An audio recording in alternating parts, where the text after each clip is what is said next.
इस वक्त की बड़ी खबर आपको बता दें, रूस के प्रेसिडेंट पुतिन ने जेलेंस्की को अभी अभी एक बड़ी चेतावनी दी है।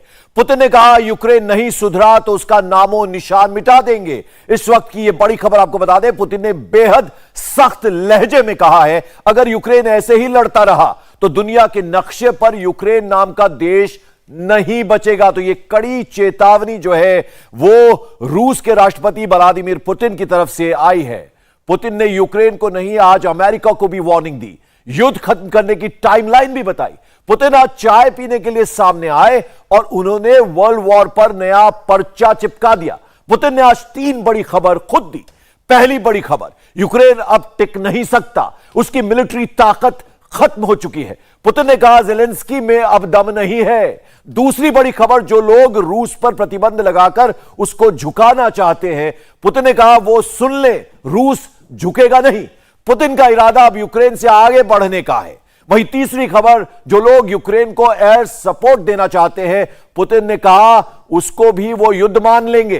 पुतिन को सब पता है, लेकिन पुतिन के पीछे जो टीम काम करती है, आज उस कोर टीम के बारे में आपको बताएंगे।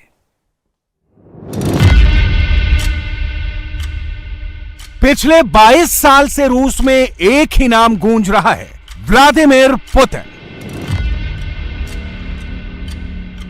अचूक निशाना, जूडो कराटे में महारत,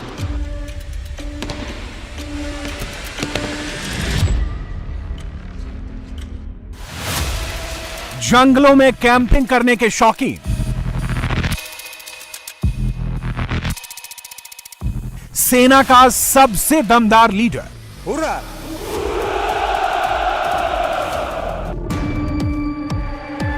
अमेरिका से लेकर ऑस्ट्रेलिया तक पुतिन को हर कोई जानता है। जब पुतिन ने यूक्रेन में हमले का ऑर्डर दिया तो पूरा यूरोप सन्न रह गया।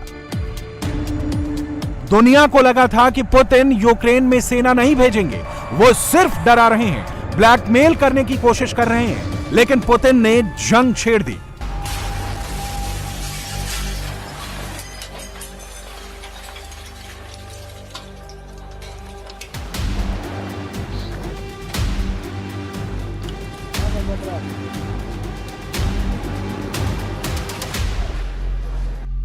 पुतिन के दिमाग में क्या चलता है, वो क्या करने वाले होते हैं, उनका अगला कदम क्या होता है, ये कोई नहीं समझ पाता। अगर पुतिन को समझना होगा तो पहले उनके सबसे भरोसेमंद सलाहकारों को जानना होगा। पुतिन की शख्सियत के पीछे पूरी एक टीम काम करती है, जिन्होंने पुतिन को यूक्रेन वॉर की सलाह दी। अगर न्यूक्लियर वॉर होती है तो भी ये लोग जिम्मेदार होंगे, लेकिन इनकी चर्चा कभी नहीं होती।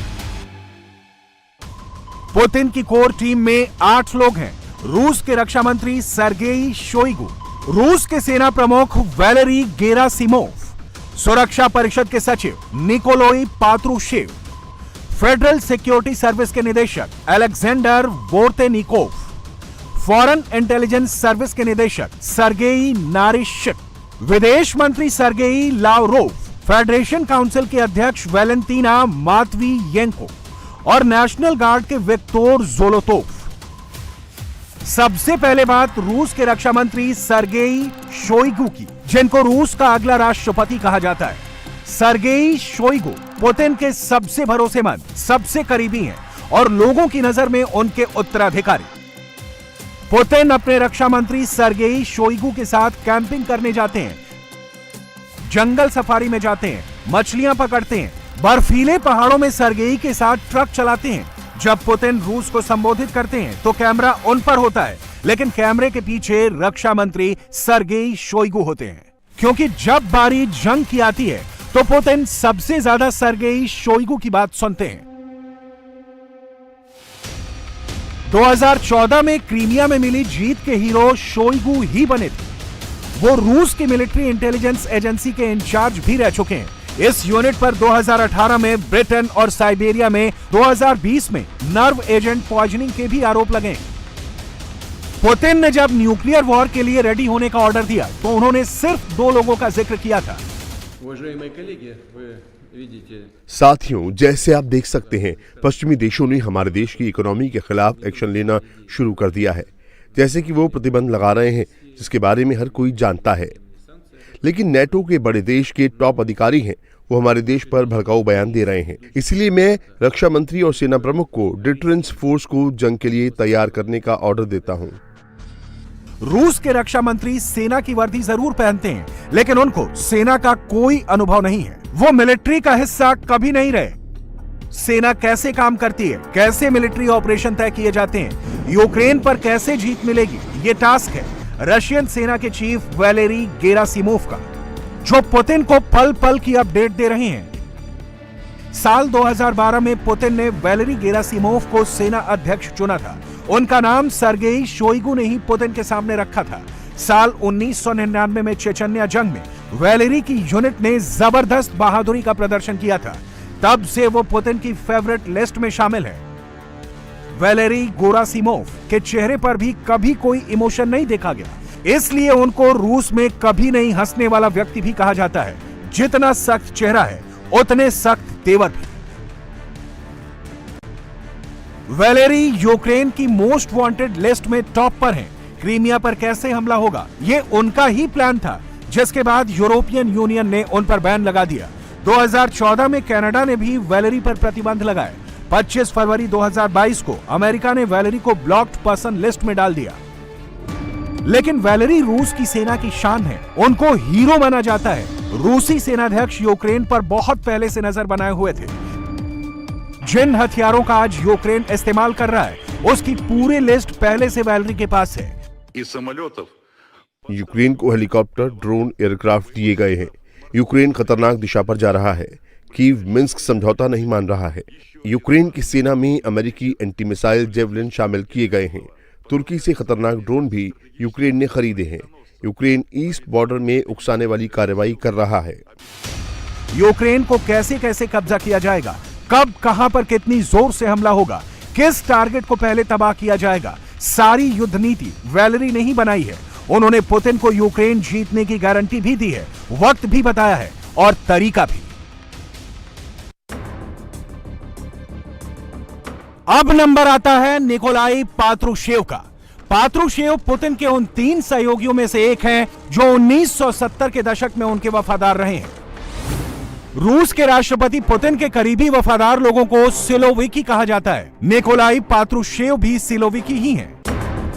पुतिन के बाद वो रूस की हर बड़ी नीति को तय करते हैं। जिनपिंग भी उनसे मिलते हैं, क्योंकि जो निकोलाई कहेंगे, सोचेंगे, वही सोच पुतिन की होगी।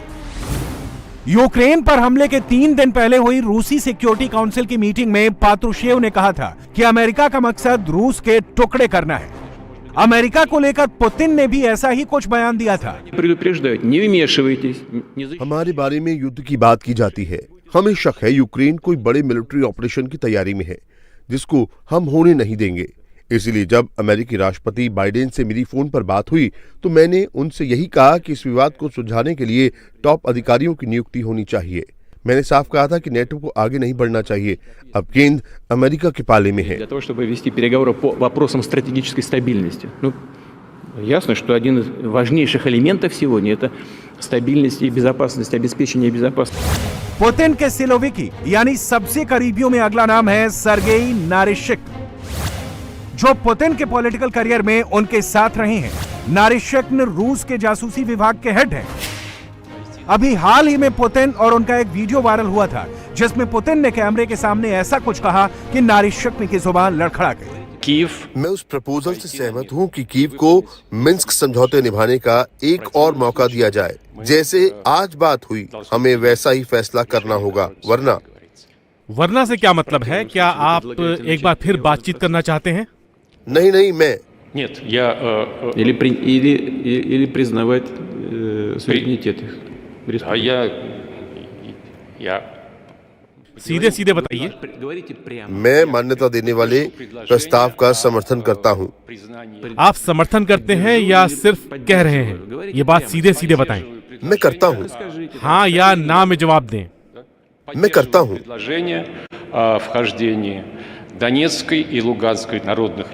पुतिन के जो लोग खास होते हैं, उनसे पुतिन ऐसे ही मजाक करते हैं। पुतिन को समझना उनके करीबियों और दुनिया दोनों के लिए मुश्किल है। जैसे यूक्रेन जंग के बीच न्यूक्लियर वॉर के खौफ के बीच पुतिन दिखा रहे हैं सब कुछ नॉर्मल है। पुतिन एयर इंडस्ट्री की महिलाओं से मिले, ये वीडियो उनके कहने पर ही बना है, तभी रिलीज हो सका। दुनिया में पैनिक बटन दबा है और पुतिन दुनिया को बता रहे हैं कि टेंशन क्यों, सब ठीक तो है। पुतिन इतने बेफिक्र इसलिए हैं क्योंकि उनके पास ऐसी टीम है जो हर चुनौती के लिए तैयार है। इनमें से एक नाम है विक्टोर ज़ोलोतोव, जो कभी पुतिन के बॉडीगार्ड हुआ करते थे लेकिन अब रूस के नेशनल गार्ड के प्रमुख हैं। नेशनल गार्ड 6 साल पहले ही बना। अपने निजी बॉडीगार्ड को नए संगठन का हेड बनाकर पुतिन ने अपने लिए वफादारी पक्की कर ली थी। इस वक्त विक्टोर ज़ोलोतोव के नेशनल गार्ड में 4 लाख सैनिक हैं जो पुतिन के लिए कुछ भी कर सकते हैं।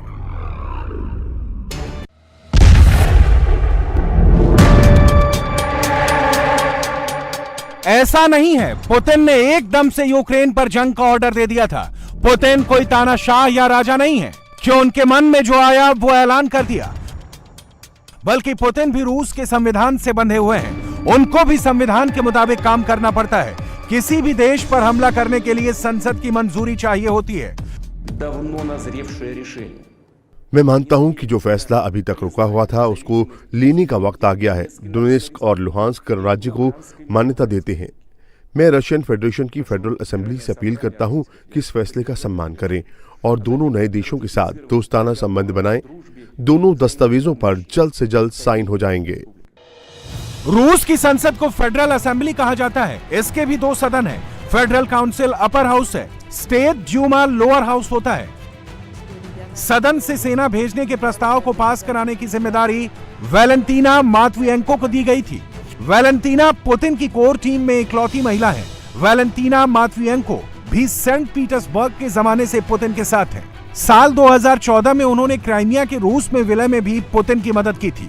फेडरल काउंसिल में वैलेंटीना ने पुतिन का प्रस्ताव पढ़कर सुनाया। इसके बाद वोटिंग भी की गई। इंडिया टीवी हर वक्त हर जगह डाउनलोड करने के लिए सर्च करें India TV news Google play store या ऐप स्टोर पर।